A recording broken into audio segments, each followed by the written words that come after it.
Thank y'all for being here today. I'm going to ask Senator Harbin to lead us in a word of prayer. Lord, we thank you for the day. We thank you for life, liberty, and freedom. We ask, Father, that you bless these proceedings, that we represent the people of Georgia fairly and justly, and ask that you bless our time here. In Christ's name, amen. Amen. As everybody knows, that today is just a hearing and to go over your department of your part of the budget. But today, you can present, and I like department heads to be very to the point and be thorough, but at the same time as brief as possible. So we're going to start, and first will be the government transparency campaign finance. If you don't mind, when you come to the table, state your name, your position, what you representing for the records. Is this live, Mr. Chairman? Yes, sir. Thank you, Mr. Chairman. David Amati, Executive Director of the State Ethics Commission. The bureaucratic name is the Georgia Government Transparency Campaign Finance Commission. Real briefly, there are only two line items I wanted to say. Yeah. Say what line, your number, so everybody can get on the same page. So I'm actually tracking off of the budget from the governor's amended proposal. I don't know if I have the same. Do you?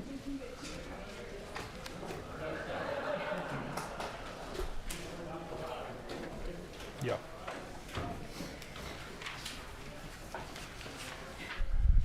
Right there. All right, thanks. So I'm at, Mr. Chairman, I'm at line 33.1. 33.1. Yes, sir. All right, let everyone get a moment to get there.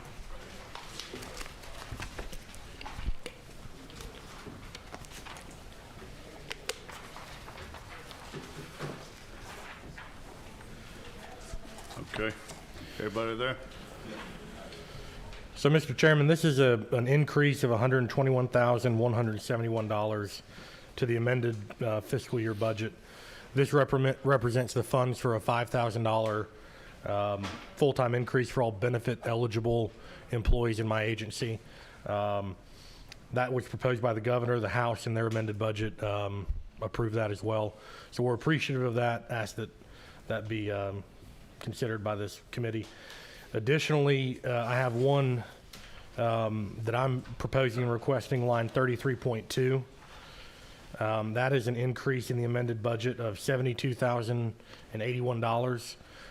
This represents higher than normal legal fees we've incurred so far through the fiscal year, just because we've had increased volume in cases that we've had to refer over to the Office of State Administrative Hearings relative to previous years. So to cover the volume and the increase in cases, we're asking that that $72,081 be added to the amended budget.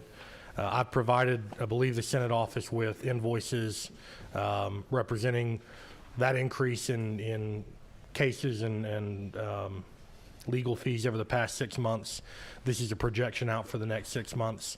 The House agreed to that in their amended budget, and I would ask for favorable consideration of that as well. Those are the only two line items I have relative to the amended budget, Mr. Chairman, but I'm happy to take any questions. Any member have any questions? Here. Thank you. Senator Harbin. Thank you, David. Appreciate it. Looking at the bottom of page 844, just curious. It says number of complaints received and shows for, I guess that's for FY 2021, looks like 16 cases, and which seems to be down substantially from prior years. Just curious, did we get that good, or did we, what was going on there to see that number drop really almost, a fourth really of what's going on? Just curious. Yeah, I mean, I have theories on this. I think in the past few years since I've come on board, we've been a little more aggressive in our handling of cases, and I think there's been a little more publicity of that. And so I like to think there's been more scrutiny on the campaign sides to make sure they're in line. I also have noticed that some of our cases have been larger in scope. We've had fewer what I'd characterize as small, pretty quick cases to figure out. We've had larger, more complex cases that have taken more time and energy on our part. So I think it's probably a combination of those two factors. Okay. Just curious, when I say a number that's out of sync or out of what's going on, just curious. Okay, thank you, sir. Appreciate it. Okay. Any more? Any other questions? Hearing none. Appreciate it. Thank you.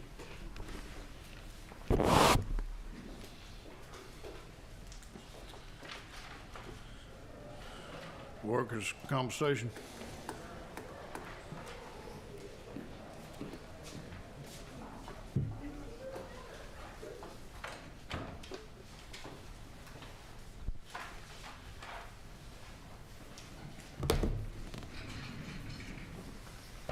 Let's see. Which one's gonna speak? I'll speak. Like I said, state your name and job titles for the record. All right, Mr. Chairman, thank you for having us here this afternoon. My name is Ben Vinson. I'm the Chairman and Chief Appellate Judge at the State Board of Workers' Compensation. I have my CFO, Tom Risco, here with me. We're looking at page 43 and 44 of your tracking sheet. Mine's a little different, so give me the number. All right, the line number is 349.1, and that is just the increase, the increase $5,000 for our employees from last year to this year. And then also, if you'll flip over the next page, 350.1 is also the $5,000, just two different areas where our employees are notated in the budget. Those were the only changes from last year to this year, and there were no changes on the House side between the House version and the governor's version. And those are the only two items that I wanted to present to you today. I'm happy to answer any questions. Any questions? Sound like you did a great job. All right. Thank you so much. Thank you so much. Thank you. Appreciate that.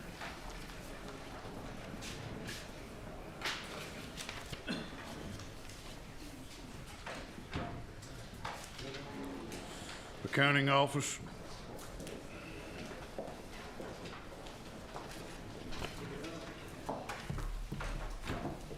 Good afternoon, Chairman and members of the committee.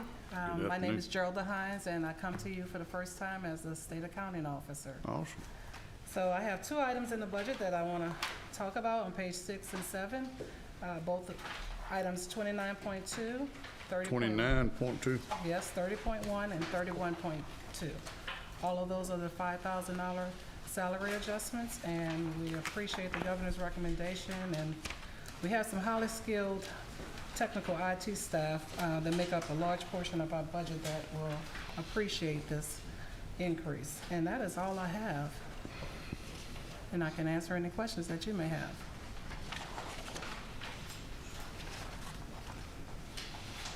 Okay.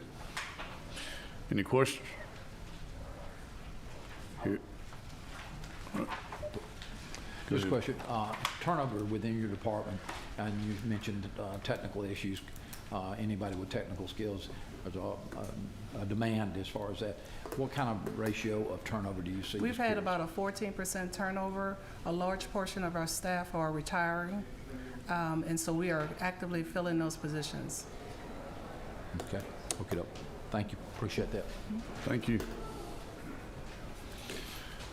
Hearing no more questions, thank you so much. Thank you.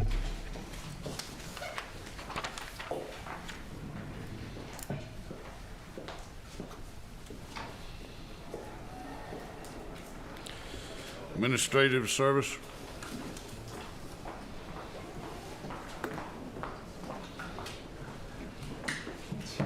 Thank you, Mr. Chairman, members of the committee. My name is Rebecca Sullivan, and I present to you today for the first time as the Commissioner of the Department of Administrative Services.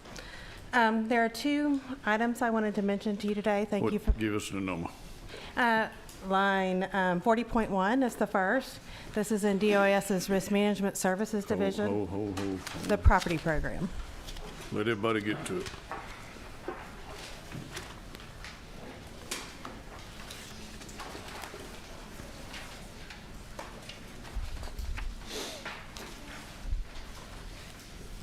Everybody there? All right. There is a one-time appropriation in line 40.1, $18.597 million to provide funds to meet the cost of excess insurance for the property program and projected claim expenses. I believe, as you all know, DOS provides property insurance to protect the state's $37 billion in state-owned assets, over 15,000 buildings.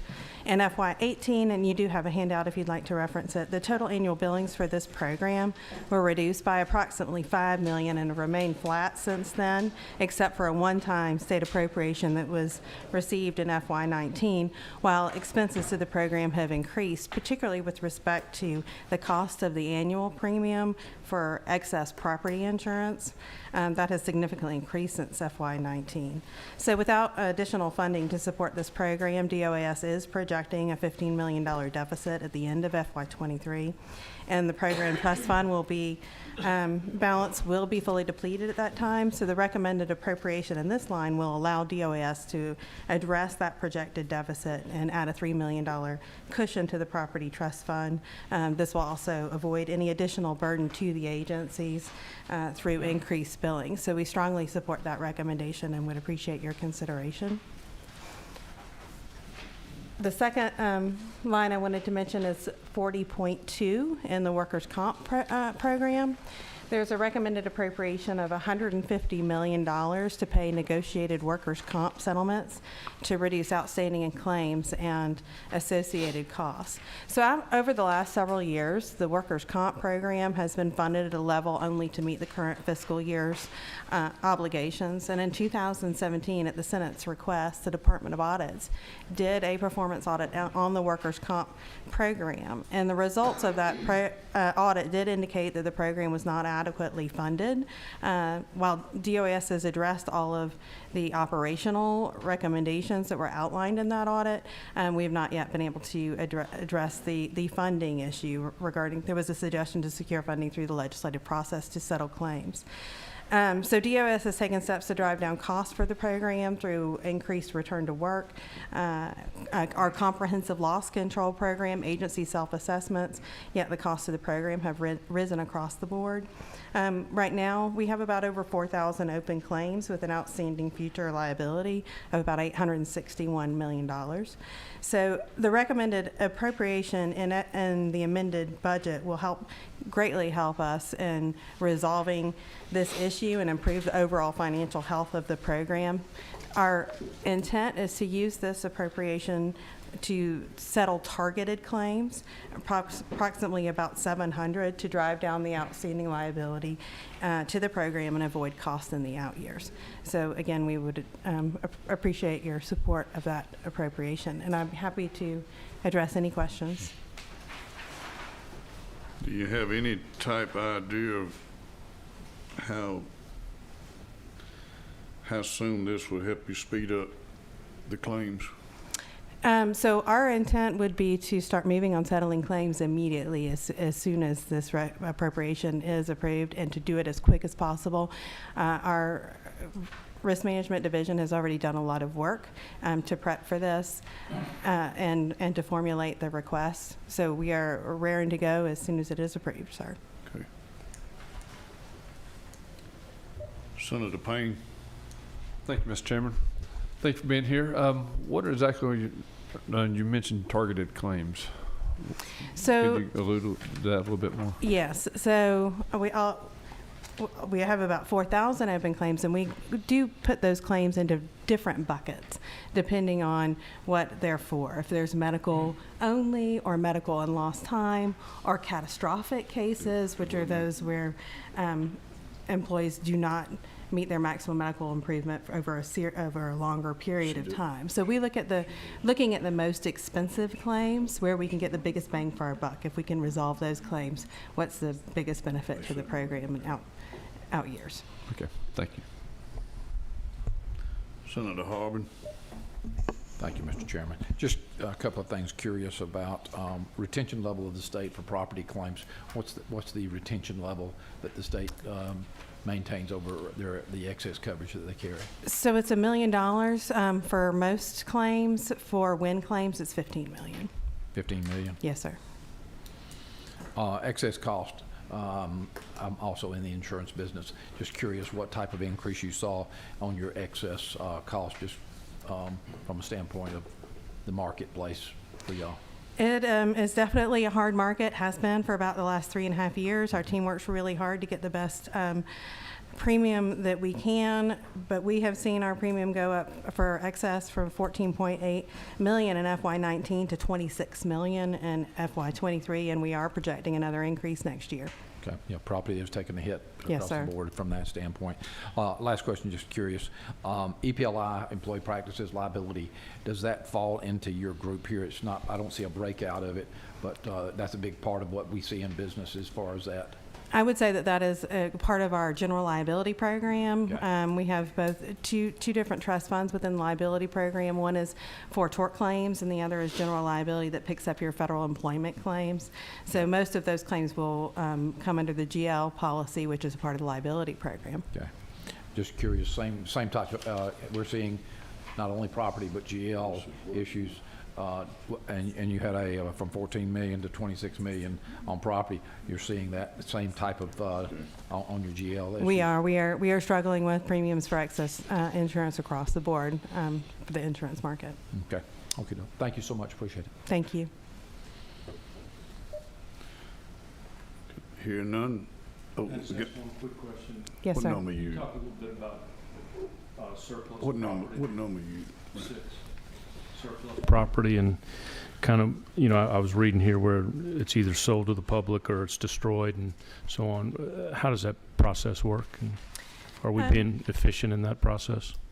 Yes, sir. I think we have a very efficient program. Years ago, the state-owned warehouses, DOAS surplus-owned warehouses where we stored property. We don't no longer do that. Most of our disposal is managed through an online system, and the property remains at the agencies themselves for disposal. About 10% of our statistics remain fairly constant from year to year. About 10% of those are disposed of through redistribution, which is transfer to other agencies or direct negotiated sales with local governments. About 60% of it is sold on public sale at auction, and roughly 30% of that is disposed of because it is in such disrepair that nobody's interested in that property.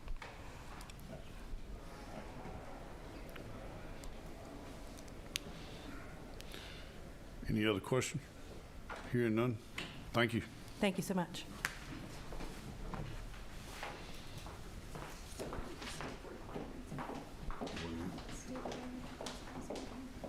State Board of Accountancy.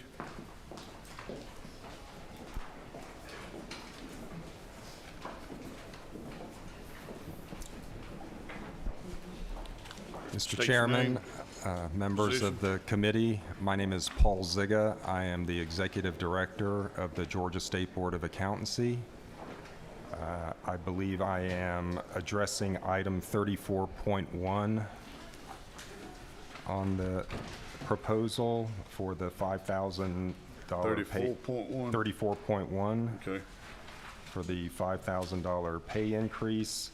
The item that's not on here is a handout that I gave. Myself and my board have been asking for 2 years to have our budget reinstated to the point it was before the budget cuts were announced by the current administration. To date, that has not occurred, and I'm asking this committee to have those funds reinstated to our budget of $115,000.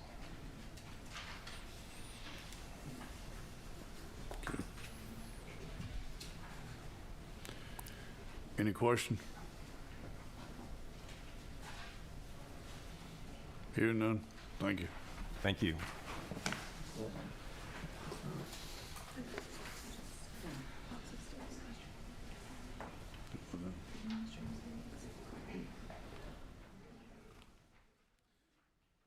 Administrative hearing.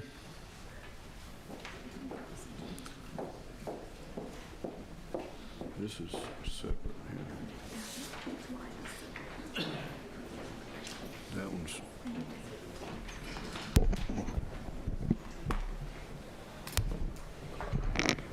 Good afternoon, Mr. Chairman, members of the committee.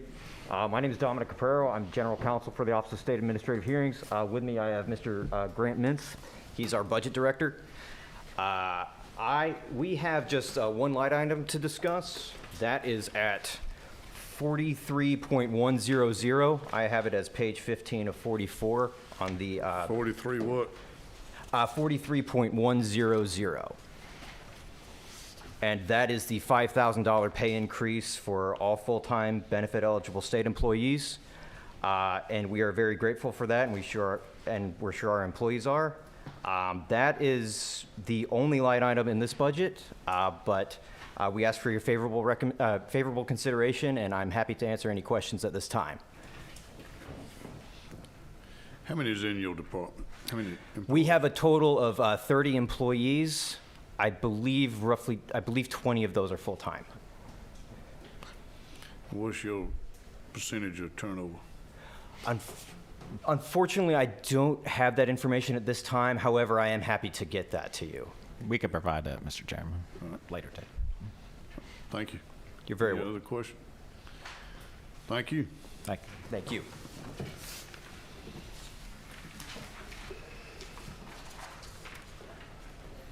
Department of Revenue.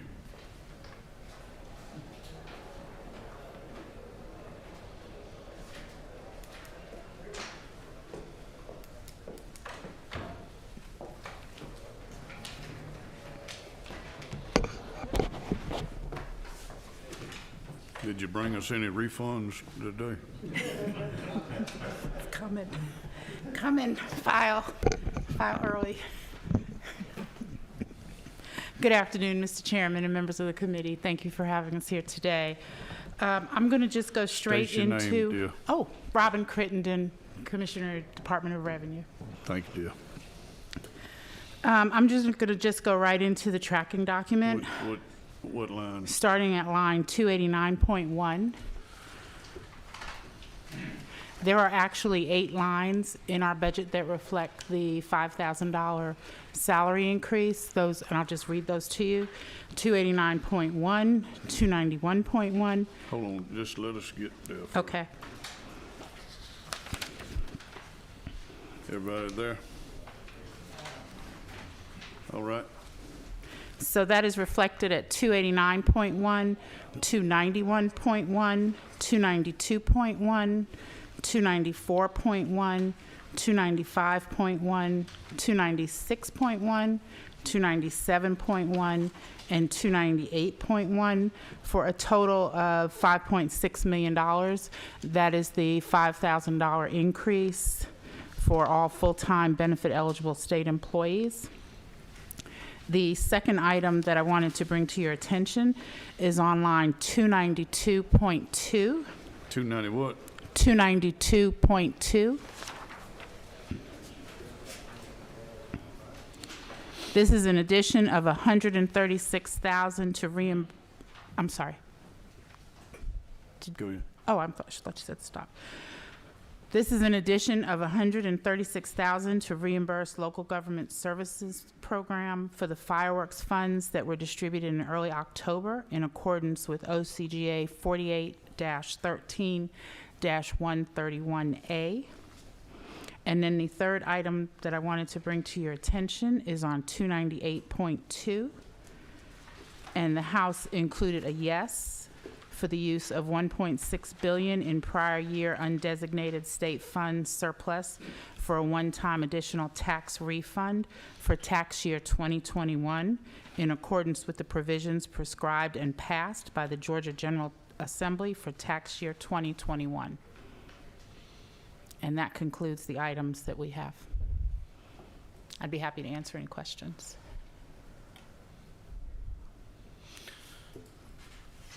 many employees do your department have? Around 900, And your turnover? about 14%. And have we seen where we've saved money by people working from home? We have seen some savings there. I mean, not having to rent office space. Well, no, we still have all of our rents. Some of those are long-term leases, and we've not been able to just stop them, but we are looking at some different things that we can do with those. Any other questions? Senator Payne? Based on that same line of questioning, have they had any thought, because I've read several studies that actually productivity has gone up with people working from their home office rather than having to come into office, and I thought, reading that report, I thought, wow, well, just imagine how much that would be a really benefit to our traffic issues if people were coming into Atlanta and they were working from somewhere in the suburbs from where they live. Have y'all had any thoughts in that regard going forward down the road? We have, actually. We are looking at alternative work schedules for people and teleworking options. And hopefully we'll be able to sublet some of our space because we'll have fewer people coming in. That's our plan. And we might do some hoteling associated with that in the offices. So all of those things are on the table as we look for some subtenants and different things to do with our space. Thank you. Thank you. Senator Harvard? Yes, ma'am, thank you. In dealing with your department has been good from that standpoint when we're trying to help constituents, so I thank you for that. Just looking at it, it talks about average call time wait. I see 20 was a very low number, and then you see almost nine times. This is on page 3644, but just this wait time issue, is that just because the economy's in 2021 was booming, and 20, everybody was wondering whether they would come out from under their desk or not? Is that what that is? Well, that reflects it, but we've been working very hard this year to bring those call times down. We've been making some enhancements to our call centers, some things like fillable forms that people can do so they can send questions in and not have to call in to us every time for every question. We also, this past week, rolled out an Ask Doris, which is, we're working with GTA, developed this for us. It is an online chat with some basic, it's starting out with some basic questions. We also, the biggest question that we get is, where's my refund? And so we have augmented the information that we have on our website so that people can get more information there, so at least they know the timeline and what happens in the cycle, so that to see where their refund is. One of the things that I found, having just come to the agency back in July, was that all of our information on the website, when people had questions, we drove them to the phones. So we're trying to drive people to the website where the information is, enhance our website. We'll be doing that this year, putting more information, making it more user-friendly for people to use, and then also those web forms that I mentioned earlier. Second question, just curious out of that. I know that businesses do this after the call. There's a survey of, what was the expectation. I know Delta Airlines does, how would you rate this customer? Do you do anything like that just to kind of know the quality control of what's going on that phone? We do not do that now. That is something that I would like to do in the future. Okay. So we are able to monitor our call center calls, and so we do that, but we don't have that kind of survey, but I would definitely like to do that in the future. And that you are a for-profit organization to some degree with the state, but I think it's interesting is just being able to see how did we do, because you're not basing your bottom line, what's customer satisfaction, and let us know how we can better that. But I think that's something would be worthwhile pursuing. But thank you, appreciate it. Thank you. Hearing no other questions, thank you so much. Thank you.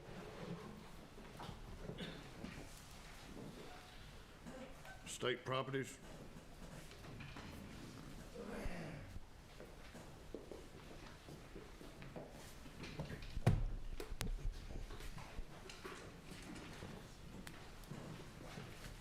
Chairman Anderson. I'm Gerald Pilgrim. I'm the Deputy Executive Director for the Georgia Building Authority and the State Finance Investment Commission. And I have with me Frank Smith, the Deputy Executive Director for Properties Commission. We represent Marty Smith, who is over all three agencies as State Property Officer. The items we're here to discuss today is items 36.2, it's .2.1 and 36.2. Yes, sir, .2. And it's .1 and .2. But before we begin, I'd just be remiss if I didn't thank the Senate. Last year, the Senate funded a new wellness center on Capitol Hill. We're in the middle of the construction of that project. That was Senator Mullis championed that project last year, and that project should be complete this summer. We've had a few issues, so I did want to thank them that it'll be open for all members and for all staff, hopefully by end of May, 1st of June. So wanted to thank them and give them an update on a project that was the Senate brought to us last year. But 36.21, it's part of a larger package. This is part of a prison construction package. Its total package is going to be $600 million when you count the 23 budget. Hold on. Yes, sir.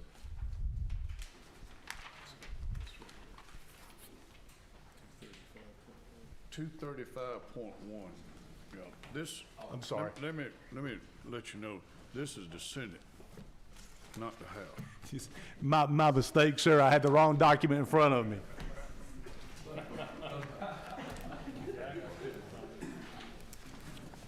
We'll get there. So that was do not hold that against this worthy project then, sir. So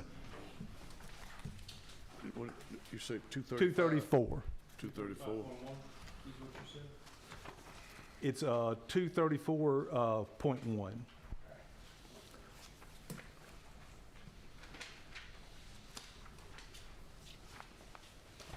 All right. And then it goes to, then it goes to 235. Yes, sir.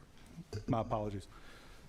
So this is part of an overall package, a $600 million package that, this is $432 million of a $600 million package for prison transformation. We have with us Commissioner Ward and his staff for some questions. This will be for the purchase of an existing facility and for the construction of a new facility of 3,000 bed facility. So something that the state is in well need of. We have the prison facilities are quite old. And this will be the first time a major capital investment has been put into prison. So, look forward to that. And, this portion of it is cash. Then there'll be another $267 million that'll be in the bond package that'll be before y'all in the next few weeks. And then if you look at 235.2, the House recommended moving $45 million of 2023 money into the amended budget. This is part of a efficiency study that we conducted with this body's funding last year to try to determine if enough space could be created on Capitol Hill with condensing agencies, consolidating agencies so that everyone from 2 Peachtree, meaning the 4 health agencies, could be moved from 2 Peachtree to Capitol Hill. The results of that study are preliminarily yes, that we can relocate those. And we believe $45 million in this year's budget will allow us to take the next steps, which include hiring a design professional and some general contracting help to move forward to get all 4 of those agencies back here on Capitol Hill. Are you, your department over the fence that was put up around the Capitol? yes, sir.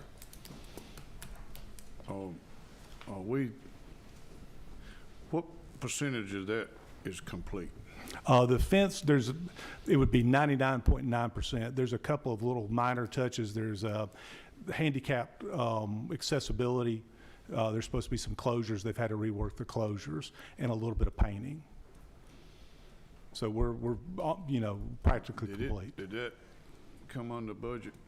Yes, sir. We actually came in, we were actually, through the Building Authority, we sold a piece of property, which was on Murphy Avenue location. We sold it for $5.1 million.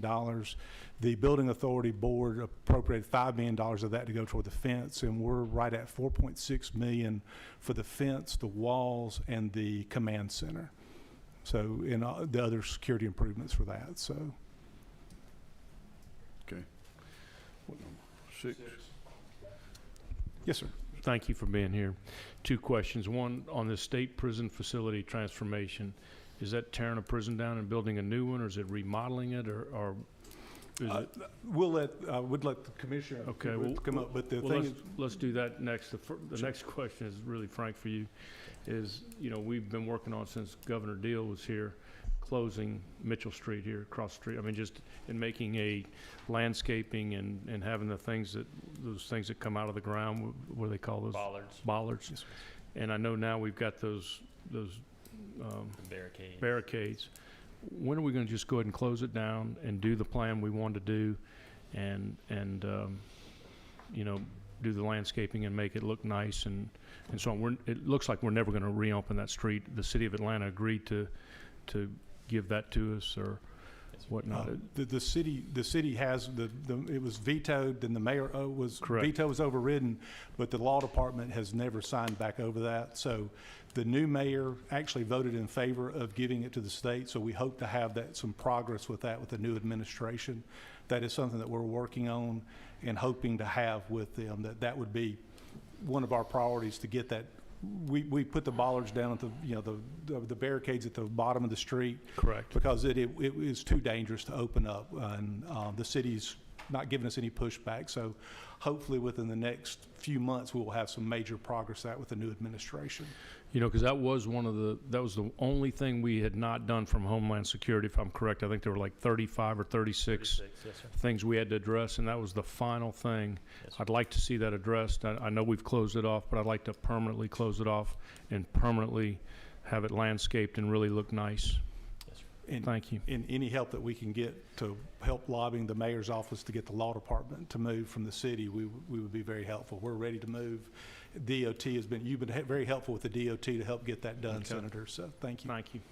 If we get it approved, how long would it take to finish the project? That would be a separate project. That's I know, but how long would it take? Depending on how extensive. The bollards are pretty complex with some of the construction, less than a year. I mean, you're probably talking about if you had some good dry weather, you could get it done within 6 to 9 months. Okay. Senator Davenport. Yeah, on that, thank you, Mr. Chairman. On that same line, were there not any conditions that the city of Atlanta, the city council put on the state about closing that off? No kind of agreement for some projects it's on the south side of Atlanta? There was. The DOT commissioner agreed to do some stuff on Donald Holloway Parkway to do there was some street racing that the city wanted to get under control and some things, and Commissioner McMurray agreed to do that. So I do think that. You want to go back The to the one question about, Yeah, the prison. yes, sir. What, hold on, I tell you, let's hold that one for just a second. Senator Harvin. Oh, okay, thank you, sir. Just a question. With prison facility issues, you may or may not know, what is our cost per prisoner to house them in that facility? You have that kind of number? It may be a perfect time for me to transition to Commissioner Ward, if that's okay, sir. We'll let We're you. here if you need something else. Hold up. Senator Davenport. Thank you very much, Mr. Chairman. I think I probably asked her this question each time about the properties that we have in this state and about public auctions. I think someone just talked about public auctions a few minutes ago. Can you tell me about these properties? Because people ask us about that all the time. Sure. So any property that we either locate or an agency identifies to us that we no longer have a need for, the first thing we're going to try to do is go to that local municipality, city or county, and try to understand if they have a public need for that property. If they have no public need, then we will go through our invitation to bid process, put it out publicly, take bids, and then hopefully, get a good bid for the state. Okay, do we have a list of those properties? Now, are there a lot or just a few or what? There's only a handful. There's probably 5. I'm happy to get you the list. Okay. They're in significant disrepair, and some would say have a negative value based on the age of the facilities that are on the properties, but happy to get that to you. Okay, because we have a lot of food pantries and people who need space and things, so if we can do that. Yes, ma'am. Thank you. Thank you. Thank you. Thank you, Mr. Chairman. Commissioner Ward.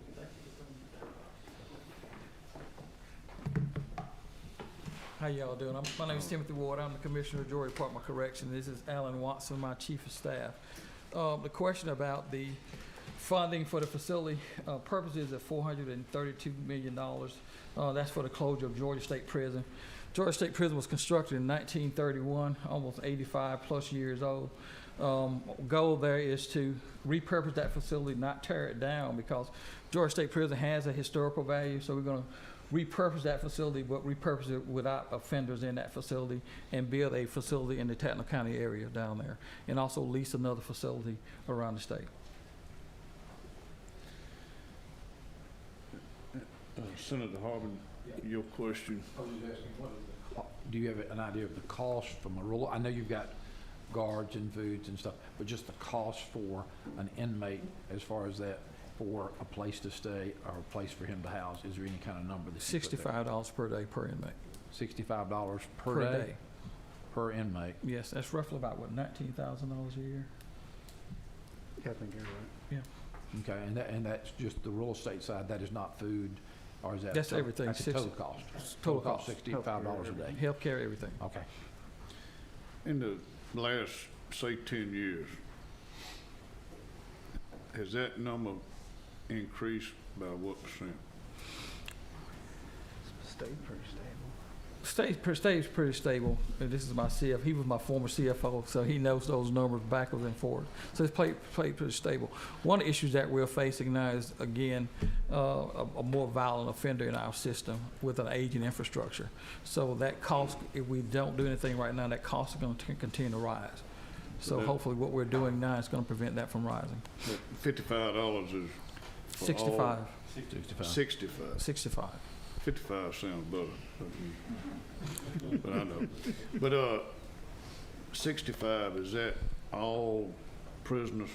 That's an average across. That's an average across the board. If you factor in everything, it's about $65 per individual. That's housing, health care, feeding, and clothing that individual. Okay. Any other questions for the commission? Thank you, sir. Okay, thank you.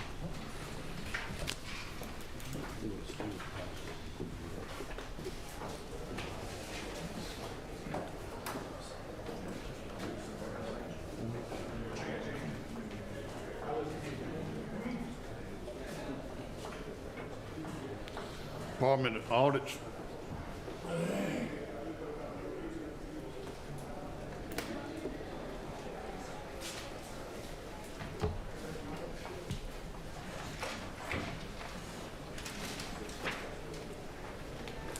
Good afternoon, Mr. Chairman and members of the committee.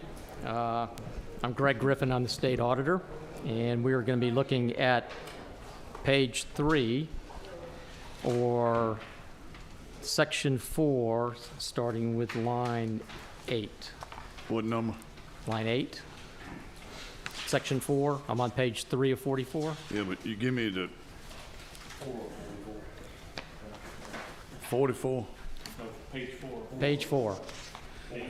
Mine's different than y'all's. I need to. I'll be focused on line 8.1. 8.1. That's what I'll be starting there, if that helps. All right, I got you.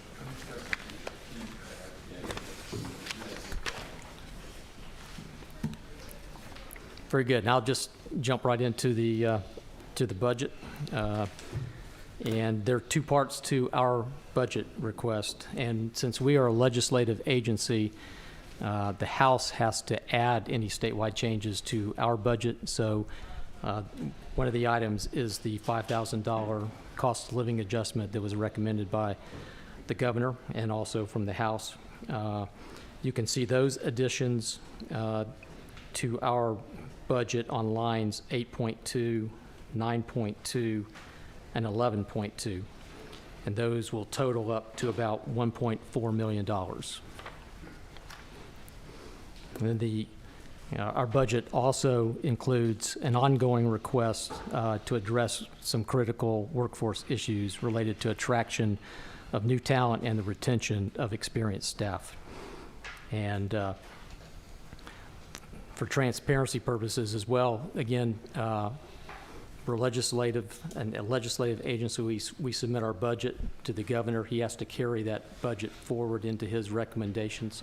This year, the House carried our budget request into the House recommended budget.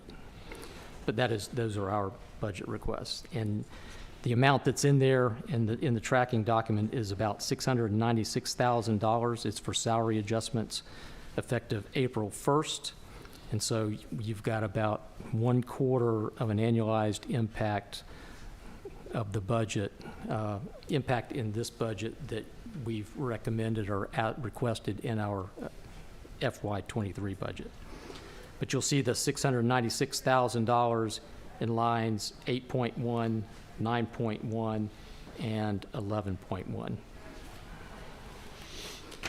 The reason we're asking for those funds is quite honestly, our salaries are not competitive with the market. Our salaries range from 28 to 67% below the market being defined as the 50th percentile, and 12 to 33% below the 25th percentile of the market, depending on the position. We're seeing a large number of people leave due to salaries. We recently have lost, for an example, we lost 3 staff members of the same audit team to one of our local boards that we are auditing. A manager, the senior auditor, or the AIC, and then another senior staff member. Each one of those folks left for about $20,000 to $30,000 more than they were currently making. So, and that took pretty much our entire audit team. So again, salaries are not competitive. We had a net loss of staff in calendar year 21 of 22 folks, and we lost another 8 folks in January, this past January alone.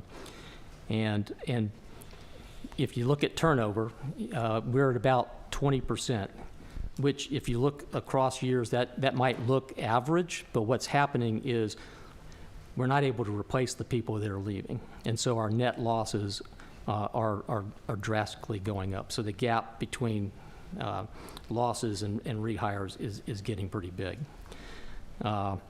Another example, on our performance audit, in our performance audit division, there are about 30 folks in that division. They've got about 30% turnover. We're down about 7 or 8 folks in that division. We lost an entire team this past fall due to they left for salary reasons. And so it's having an effect on the work we do. We typically get our special examinations completed. Those are audit requests that come through the appropriation chairs each year. Usually we complete those audits before the session starts. We currently have we have 2 that are still incomplete. And again, it's primarily due to the fact of turnover in staff. And we hope to have those finished by the end of this month.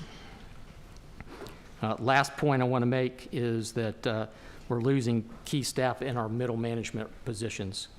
About 67% of our departures were in the mid-career level. And those folks are the current leaders and future leaders of the organization. They are the ones that are managing the audits, leading the audits and projects, and also are training the newer staff that come into the department. So it's key that we are able to retain mid-level staff. So those are some of the highlights of our workforce issues and why we are requesting those additional funds. So I think I'll stop there and ask for your favorable consideration and support of the House recommendations for the FY22 budget.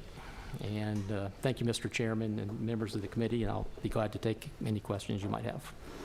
How many employees is in your department? We have about 250 professional employees, Okay. highly committed. Senator Beach? So are you working with the university system to try to recruit young talent right out of college to come into your department? We are recruiting from colleges across the state. And again, our salaries are not competitive to get folks to even apply for jobs. Our starting salaries for entry-level positions it hasn't changed since it's been about 8 years ago. So the $5,000 COLA that's being recommended, that will help significantly, but that still leaves us a pretty good distance away from where our competitors are offering employees, new hires for their departments. The private sector. In the private sector. We are competing for the same talent. What's your starting salary? Currently, it's $45,000. Our So competitors it would are go to- offering it about would go to 50. $55,000 plus signing bonuses and the like. So the $5,000 COLA will help move that up to $50,000. That still leaves us short on the new hires. The other issue that we're seeing is retention of experienced staff. And so moving the $5,000 just keeps us current with the current market. Our newer employees have an opportunity to get promoted early in their career. So there's a progression for those folks. They come in, they go to Auditor 2, maybe Auditor 3, Senior 1, Senior 2. They have the opportunity to see salary increases over the beginning of their career. The folks that are really uncompetitive are our senior level folks, where they've moved up through the ranks and they don't have the same opportunities for promotions as our younger folks do. And so the difference is the gap between the market and their salaries is larger. And the $5,000 helps, but it still leaves us very uncompetitive at those higher levels. Senator Harbin. Yes, sir. Thank you, Mr. Chairman. Full employment has its price on other places for businesses and government. Question is, retirement plans, of course, have been used in the past as far as ways to control vesting, things of that nature.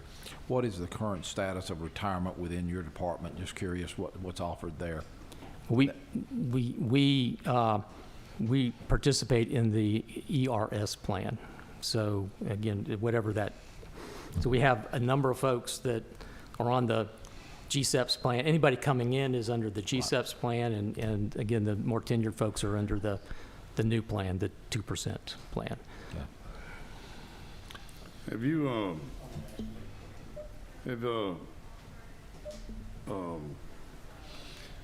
how do we compare to other states In terms of in the salary? salaries, we are lagging behind our. Would you say we're in the middle, or would you say in the lower? I'd have to take a look at that. I don't have that off the top of my head, but we're lagging. And again, it depends on regions. Surrounding states in the south? We're lagging. Okay. Senator Beach? Well, how are you, if you have this shortage and you have to do an audit for, let's say, the Department of Transportation, and you don't have the people to do it, are you going to sub that out to private sector or to try to get that audit done if there's a audit you need to have done? So what we do is we build an audit plan every year, and we audit based on risk. We do risk-based audits. So we go to where the higher risks are. What that means is there are agencies that we have put on a cycle audit, and so we might go to that particular agency once every 3 years. As we are losing folks like this, it might become every 5 years, the duration for that. But we're trying to meet our mandatory requirements, which is to audit the state's annual financial report every year. We meet that commitment. Again, we decide where to go based on risk, and that might change. We might go here 1 year, here the next. It is based on risk. But what impact this has if we can't replace these folks is the cycle time between those agencies where we don't go every year and have coverage. It extends the cycle time out. And how long, if you do an audit on a department, let's say like the Department of Transportation, is that a 3 months? How long does that take to do a pretty good in-depth audit? It will depend on the department. The Department of Transportation is a larger audit. We conduct the audit for transportation as part of the annual audit, the ACFR, as we call it. So it's not a full audit. We go in targeted areas, again, based on risk. But the larger agencies take, again, we start auditing in August, and we try to be finished by November. So again, depends on the agency. Okay. Community service, DCH, community health, large department, takes a long time. Department of Revenue, Department of Transportation. Then there's some smaller agencies that don't take quite as long. We're in and out in a couple months. Okay. Thank you. Thank you. Thank you. Yep. Thank you very much.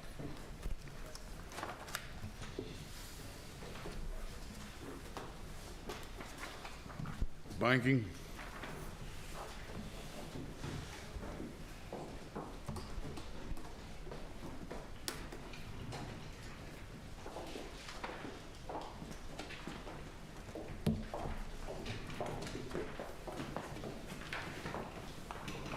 Good afternoon, Chairman and members of the board committee. Kevin Hagler, Commissioner, Department of Banking. I will be addressing line item 52.1.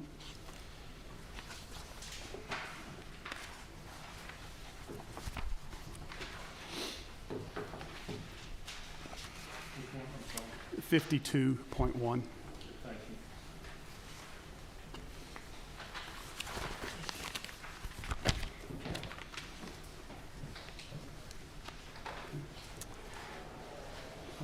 It's one recommendation for us. It's repeated also at 53.1 and 54.1, but this is the $5,000 recommendation for increase in salaries for full-time employees.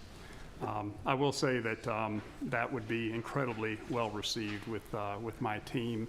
Similar to our state auditor's comments, we're running pretty far behind, going back to the days of the Great Recession and coming forward.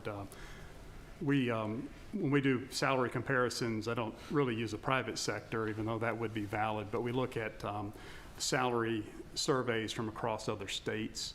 And if you look at our comparison to states in the Southeast, our entry-level folks we're over $6,000 below our fellow states. So that's $6,000 below what Mississippi pays for an entry-level bank examiner. The spread gets worse as we go up through the promotion ranks. So that would get us within $1,200 of, Mississippi, Alabama, South Carolina, and other folks. So that would be a huge help on the entry level. It still leaves a pretty healthy gap everywhere else, but in anticipation of what some questions may be, the turnover has been the hardest at the entry level. As an organization, we're probably around 14.2%, but when you look at our entry-level examiner positions, the prior fiscal year was around 30%, and it's over double that in the current fiscal year. So they're churning. Said another way, again, we're small numbers, so it screws up the statistics pretty quickly, but in the last 3 years, we've hired 10 examiners, which was difficult to do, and then we only have 3 of them left out of that cohort. It takes us 3 years to train an examiner. It takes really about 5 years of training and development to get them really proficient. So we're caught in a revolving door at the front end that's preventing us from moving forward.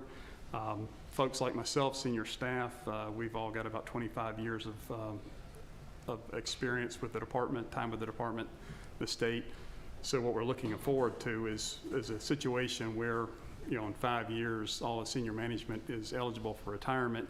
And if we can't stop the churn at the front end, it really messes up the succession planning process. So those are my comments. Happy to answer any questions. How many employees in the department? We're supposed to have about 100. We're operating with about 86. How many works from home? basically all of the staff works from home right now, with the exception of myself and our general counsel. We have folks that come in a couple of times a week typically, but the vast majority of our staff are examiners who are mobile by trade. You know, we've always sent them out to banks and credit unions and folks. So for us, the transition to at-home work was fairly seamless, though it was a little bit of a challenge with some of the banks in the rural areas may not have imaged all their files and things like that. So it slowed us down a little bit, but we're operating largely remote currently. Senator Beach. So you said you had 10 and you only got 3 left in that, when you had that turnover? Where'd those other folks go? Did they go to banks, or did they private sector, or where'd they go? It's a variety. It's a great question. We lose the banks, also federal regulators. The Atlanta Federal Reserve and the FDIC's regional office are both located on 10th Street. The salary comparisons I was talking about was with state regulators. When you talk about the difference between our federal counterparts who do the exact same thing we do, same training, it's at least double that. So we lose folks to those regulators. And then, to be honest, there's a couple of folks that we lost. One that was a finance guy, but also was a private pilot, and he had an opportunity to go work for an airline industry entity, and of course it was also a $20,000 increase. So it's a variety, but it's usually in the industry. Okay. Thank you so much. Thank you for the opportunity to present today.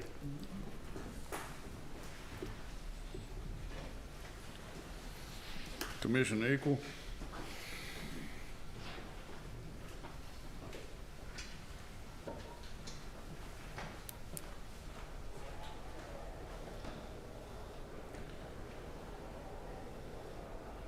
State inspectors.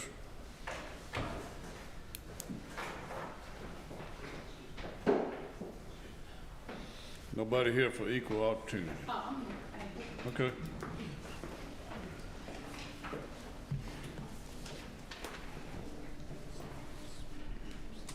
Good afternoon, Mr. Chairman and members of the committee.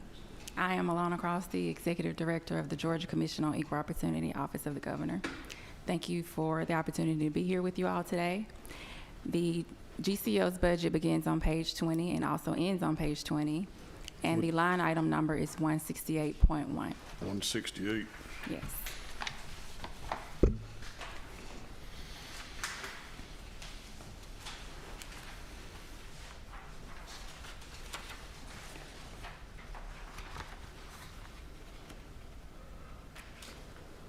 The governor is recommending an increase in funds for a $5,000 pay increase for all full-time benefit-eligible state employees to address agency recruitment and retention needs. Like many state agencies, GCO is currently experiencing challenges with attracting and retaining a talented and capable workforce. GCO's best asset is our staff. They are passionate about the work that we do, and they are incredibly dedicated. And therefore, the budget recommendations would aid GCO in our efforts to not only be competitive amongst other government entities, but also to attract quality candidates and retain our best asset, our staff. This concludes my presentation of the budget recommendations, and I look forward to answering any questions that you all may have. Senator Beach. No, I Yeah, okay. All right. Any other question? Thank you so much. Thank you for having me. Have a great day.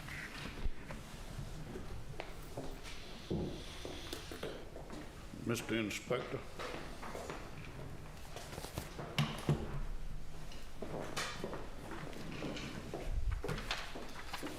Thank you, Mr. Chairman, honorable members. My name is Scott McAfee. I'm the Inspector General with the Office of the Inspector General. Our line item is 173.1, which is on pages 20 and 21 of the tracking document. We only have the single line item. We are on budget, on track. And so the only item here is the $5,000 pay increase, which you've already heard about, of course, thus far. And as with these other agencies, OIG has been one that also historically has struggled with turnover. And with every loss and experience, it impedes the efficiency and effectiveness of our investigations. So we are excited about this potential increase, and we certainly think it'll be of value going forward, as we do have legislation that we are hoping to pass in some form this session, which will transition us to a full law enforcement agency. And so with that, I'm happy to answer any questions. Any question? How long does it take you to train? Senator Beat? I'm sorry. How long does it take you to train someone to go out and do an inspection, inspector? Well, what we hope to do is, with this legislation, to become a full law enforcement agency, all of our investigators are going to be post-certified. That by itself is an 11-week process. From there, there's going to be other training that's involved, a yearly training to learn how to do proper search warrants, subpoenas, and so it's not something that we can hire someone off the street and immediately get them right to work, which is what we want to do, but we also want to have folks who know what they're doing and can put together quality work for all of you. Any other question? Thank you, sir. Thank you. Right. Secretary of State.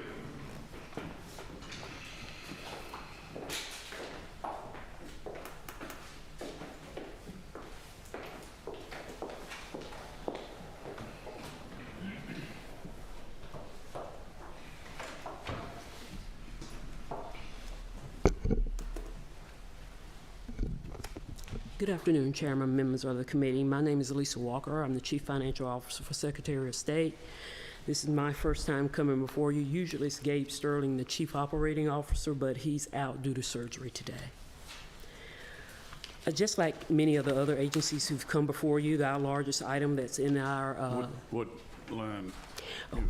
I'm going to start with line 299.1. 299? Yes, sir. And that's to increase funds for the 5,000 pay increase. That is actually throughout our office at 299.1, 300.1, 301.1, 302.1, and 304.1. And that's for the salary increase for the benefits eligible employees. However, I would like to point out the 299.1. That is an increase in the corporations division. And as you can see on your document, that's for $315,235, and that's with retained earnings. That particular division is self-funded through the fees that they collect, and this is retained earnings that they will use to give those employees the increase also. If it was not for the retained earnings, they would not be getting that increase because they don't receive state general funds in terms of their appropriation. The next item is 300.2, which is to increase funds for reimbursement counties for postage. Counties have the authority to ask for that reimbursement for postage, and this $2,579,000,000 add into our budget will allow them to request postage expenses to be reimbursed. This is actually a pass-through through the Secretary of State's office. We do not retain it for any of our operation. It actually goes directly to the counties once they ask for a reimbursement for mailing of the precinct cards. 300.3 is to ask for a redirection of $3 million of the bond for replacement of the election voting system. This is the system for registration, and that will allow for the replacement of that system and also for us to report out to the Appropriations Committee by the end of December of this year.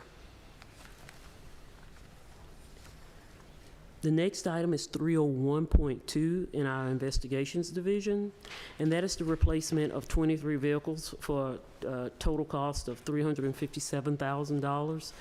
And that's actually in compliance with the surplus of vehicles, because most of the vehicles are high in mileage, have mechanical issues that's going on with them, and they're at least exceed the number of years in age in terms of the vehicles. And that's to replace those vehicles in the investigation division.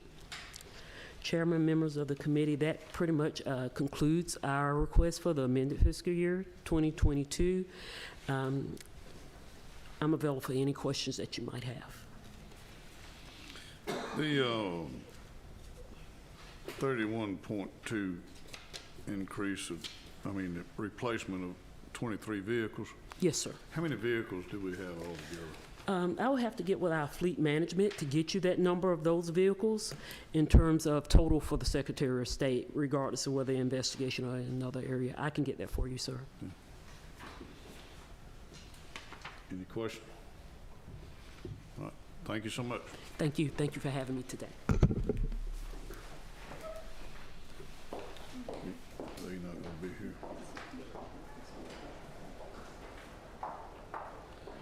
County's Fee Commission? No one is here for the Real Estate Commission? Yes, sir. All right, have a seat, please. No, on the bench. Let's go back to, real estate. 2 hours. No worries, sir.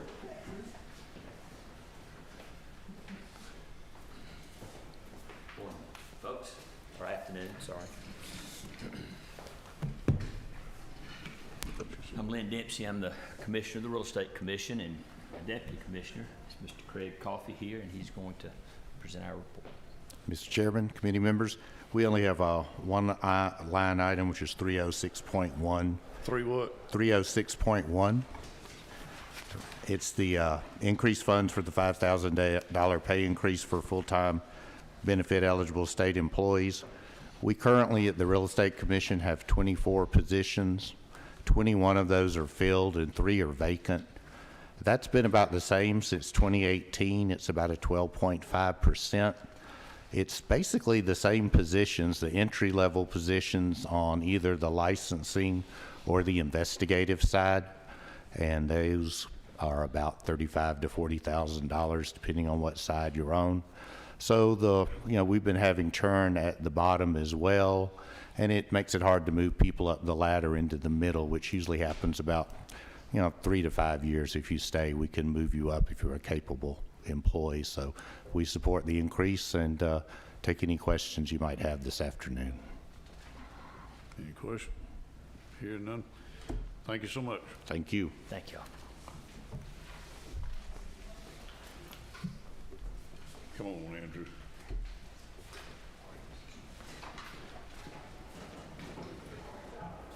Afternoon, Mr. Chairman, members.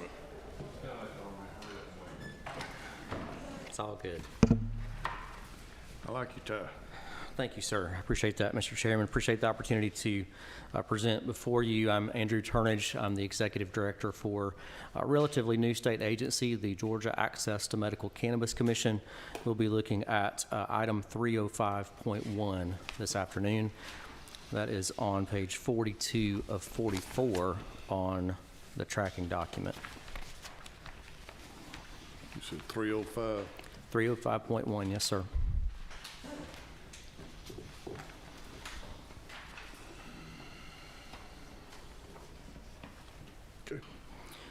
Thank you, Mr. Chairman and members. The one item to bring before you today is the line item for all full-time benefits eligible state employees. The commission, thanks to the support from this Senate and the House and the governor, were afforded the opportunity to bring some new staff on and amended fiscal year 22, which brings us to a total of 6 full-time positions at the commission. And so the line item that you have in front of you will cover that $5,000 pay increase for each of those positions. And I'm happy to answer any questions that you have related to it, Mr. Chairman, or others. Senator Davenport. Thank you very much, Mr. Chairman. How many, do you have a lot of applications for this each year? And if so, how many, and how many do you all feel? Thank you so much for the question, Senator. Our application process that our commission has oversight for is for production facility licenses. We have regulatory oversight for 2 Class 1 production facilities and 4 Class 2 production facilities. We are at the tail end of our RFP. It's a competitive application RFP process in which we received 69 applications in this fiscal year. Okay, you received 69 and you only have 2? We received 69 applications, and we have the ability to issue 6 licenses. 6 licenses? Correct. 4 and 2, okay. Correct. Okay, thank you very much. Thank you. When do you see us issuing the license? Thank you for the question, Mr. Chairman, and I just refer the chair and committee and maybe members of the public that are watching. We do have a report posted on the commission website. It's our 2022 annual report from the commission, and it includes some information relevant to that you can look at in detail. But the shortest answer to that is that we are on track to issue our contract licenses before the end of this fiscal year. Before this fiscal year? Yes, sir. Okay, so say they was issued in May, and they have to be up and running by May of 23, right? Yes, sir. That is the requirement of the law, is for them to be producing their low THC oil and products within 1 year of the contract date.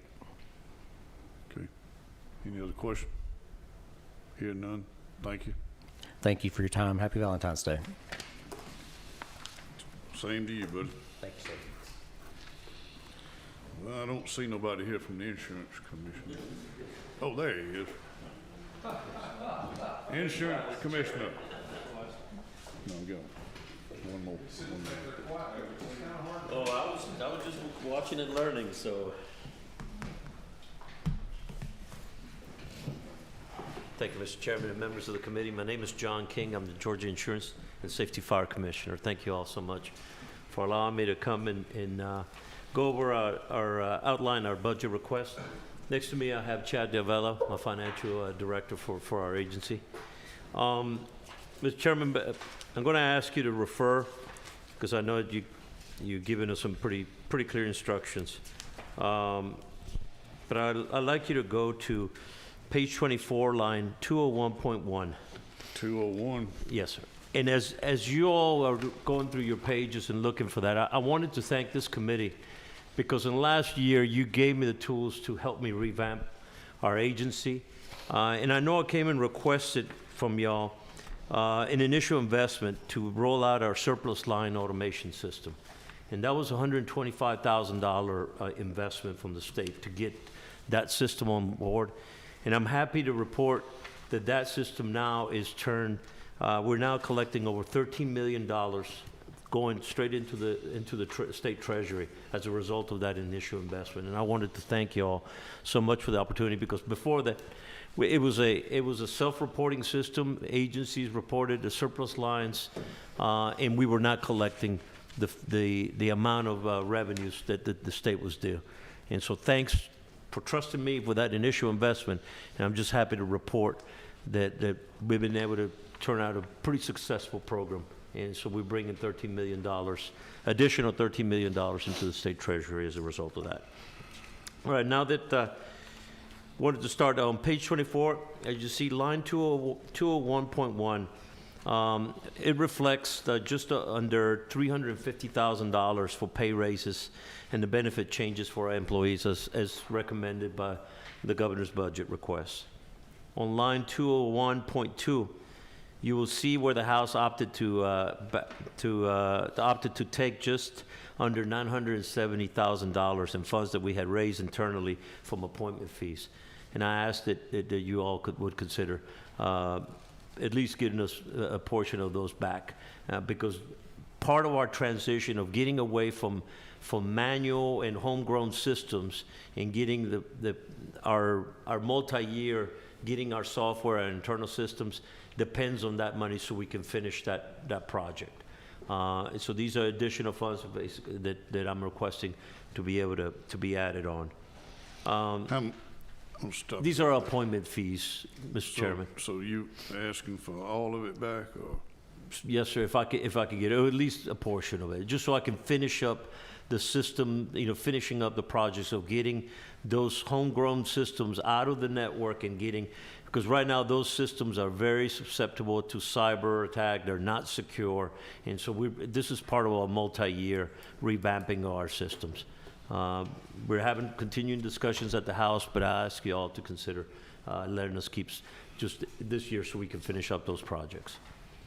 Currently, we charge $16 for appointment fees for insurance companies, and the first $10 go back to the Treasury, and the remaining $6 fund the agency operations. And so that's the portion that we're asking to be able to retain. We are also requesting the Senate restore $800,000 from this reduction of the insurance regulation from the House. These funds will go to completing, as I said, our ongoing projects, doing away with our homegrown systems that previous commissioners installed in our system. I ask you to also, another ask is we're asking in line 202.1 on page 24. It reflects $49,000 in initial funds for a new position at our agency to oversee the state's reinsurance program. Under this program, the state will begin to offset high-cost medical claims on Georgia's individual market. Offsetting these claims will bring down healthcare premiums across Georgia. And we already started to see some reductions between 10 to 30%. The 30% reductions in healthcare are occurring in our rural areas where obviously the cost of health insurance is the highest. The new position will be responsible for setting the reinsurance parameters, collecting and analyzing claims information, and managing the pass-through funding. On line 202.2, you will see $8 million in initial funds to establish the new state-run Georgia Access website to replace the federal ACA exchange. These funds will stand up the new program and begin to cover enabling technology and staff. Under the Georgia Access, our office will be responsible for overseeing the individual market and certifying the offered health plans and regulating how consumers shop for and enroll in health care plans across the market. And additionally, and finally, on page 203, on line 203.1 on page 25, you will see $135,000 for the pay raises and retirement and earned leave changes in our special fraud program, and that's in line with the governor's budget request. I will stand by for any questions, Mr. Chairman, or any member of the committee. Between me and Chad, we should be able to. Senator Beach. Yeah. Thank you, Commissioner. Thank you for what you do. I asked you, I think, last year about elevator inspections. Yes. Where is that in here? Where is that appropriation to make sure we have the proper folks? That is in safety, fire, and Chad, if you can help me get that. Is that the $5,000 pay increase is on 200.1. Okay. And thanks to the legislature changing the requirements from 2 inspections per year to 1 inspection a year, our throughput decreased. So we can get now to more of those elevators. More importantly, you all gave me the tools to get the software, because this was a manually tracked.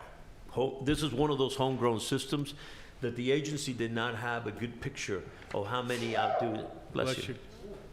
And so this, the new software that we have, the new systems that we have, helps us track and identify inspections that they're due. And so we are now prompting the building owners that their inspections are due.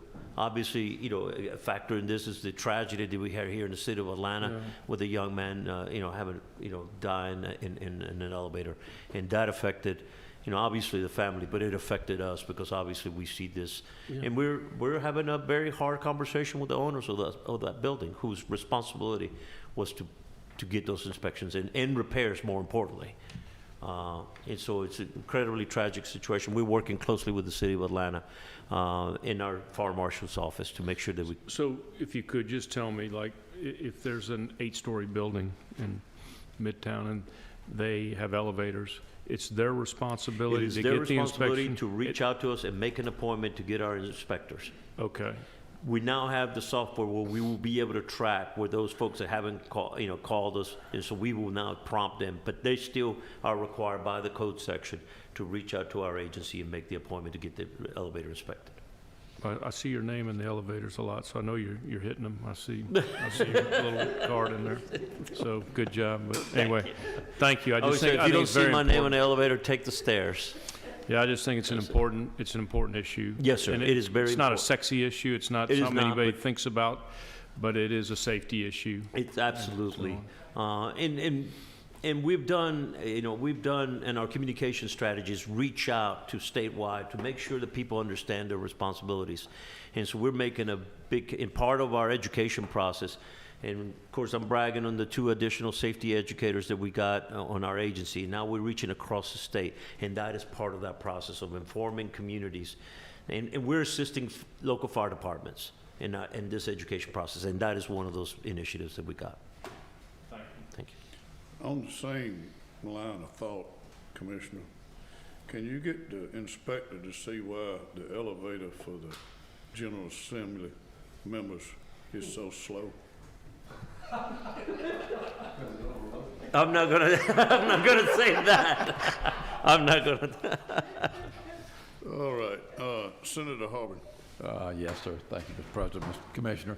I'm going to go back to the elevators. Hadn't planned to go there, but I look at this as I think government always is how do we look at issues. Government's not responsible legally for inspections that they do. And if we look at federal emissions, for instance, all of our federal emissions are conducted by private garages who have the liability and things of that nature. We have companies that service these elevators who maintain the elevators and do that with the, and I'm going to say crunch in employer and the need for employees. Has it been or any kind of research done to look at, do we give this responsibility to a contractor that does that for a living, if you will, make him responsible, he has liability, and then let him report directly to the, and I know that's kind of out of the budget, but I think that's something that could be looked at from that standpoint, is the efficiency. And also, am I correct, also residential elevators, which are the steps, are also included in that, which eat up your time as well. I was going to just let you kind of respond on those. No, it's a good question, sir. As you can see on our budget request, you see where our turnover rate is right at about 21%. So it's really high. And the challenge we have is very few companies actually do the repairs. And so the concern that we've always had is that you don't want the company doing the repairs also doing the inspections. And so what we do is we identified, for example, the building here in Atlanta, we identified the shortcoming, we shut down the elevator. Now, the building owner decided they were going to come and do the repairs with unauthorized technicians. Mm-hmm. So we had to give them an additional sanction. And so the challenge is finding there's only but a few elevator companies that actually do the repairs, and we're concerned about having them doing their own inspections. So that's the rub that we find ourselves. And we're looking for what vendors are out there that potentially give us, if nothing else, to catch up. Because we went, although the legislation of changing it from twice a year to once a year helped us a great deal. The challenge now is being able to find bona fide vendors that will go into that market to help us. And so I like the idea of try before you buy it. And so if there's some vendors out there that can help us and we can observe their performance and we can test their performance, then potentially we might come and look at that. And the challenge here is our pay, as you can manage. We train an elevator or boiler inspectors are even more critical. And we train them, and of course, they get scooped up into the private industry because it's we can't compete against them. And so what we've done now is that we now hire folks around the state and base them in the regions, not having them all based in Atlanta. And that has helped us recruit retired folks that have worked, for example, in the elevator companies that want to have a second job after retirement. And so that's the market that we're trying to pick, because they're still very capable, very knowledgeable, and they can work out of a region outside of Metro Atlanta, and that working for the state is an attractive option to them. Okay, and I just see that as something we're going to have to look at, especially the residential. I wonder if that should not fall to the counties rather than to the state, but that's just for another time. Question on computer systems, and I'm making an assumption, is that in working in the insurance industry, there are vendors that are, recognized by the industry, and I'm assuming that the products that you're talking about being homegrown are things that you've done versus buying software packages that are already implemented in other states, so that when that information comes together, you basically save time and money from a standpoint of gathering data and pulling together reports for those who, you have to report to the numbers. Am I correct? Mr. Senator, we had individuals that basically created a niche that made them basically indispensable because they created the software and they're the only ones that trained and operated. And I thought, our thoughts were that would put us in a very vulnerable position as a state agency. And so what we've done is go in and talk to fellow commissioners in South Carolina, in Florida, and other agencies, and trying to get systems that fit into the national regulatory system of NAIC. So we're not spending additional time and effort data entry, that these systems are standalone, nationally recognized, and can be audited. And most importantly, secure. Because the insurance industry owns some of the most valuable information out there. It's your health information, your financial information, and that is what criminals are after. And if you have a system that is not resilient, that is not protected, it puts Georgia consumers at risk. And so that's what we really put. That's what I knew better than to try to come and ask you to do this all in 1 year, budget year, because it would have cost a lot of money. And so that's our phased approach, to come in here on a multi-year budget approach and do the most high-risk stuff. But our request is to be able to finish up so we can finish this project and have the data in a secure location. Understood. Thank you. Appreciate that. All right, Commissioner, appreciate you. Thank you, Mr. Chairman, members of the Thanks, committee. Lord. Thank you so much. I appreciate it. All right, the last one, Department of Labor.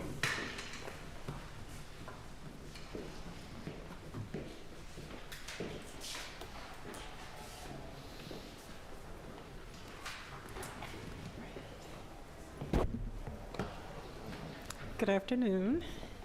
Yeah. I'm Janelle Wilhide. I'm the Budget Director with the Department of Labor. The Commissioner regrets that he could not be here in person. However, I will try to be brief and answer any questions you may have. So, our budget begins on line 215.1.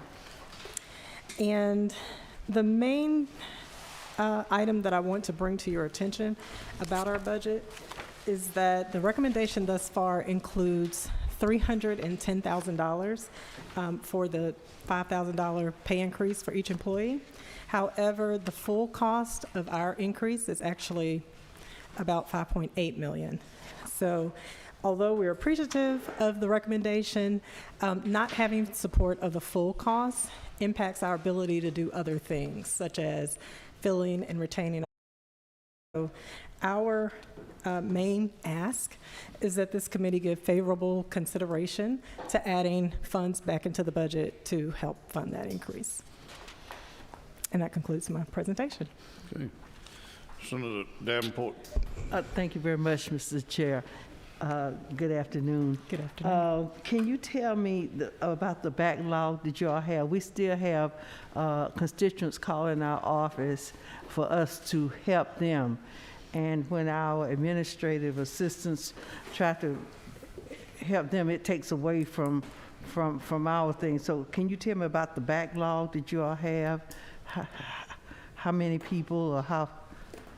Okay. I don't have the exact number of the backlog per se. I know that there isn't a backlog in terms of initial determinations, but there is a backlog in terms of appeals. That's probably where most of your constituents are calling about. So, but I can certainly find out from our program staff and get that information. How many employees do you all have over there? About 1,040. And the commissioner, well, that's fine. Thank you very much, Mr. Chair. Okay. Any other questions? Hearing none, at this time, I'd like for you to send a message to the commissioner that we were thinking about him and our prayers are with him. I will definitely do that. Right. Thank you. All right. Thank you. Have a good afternoon.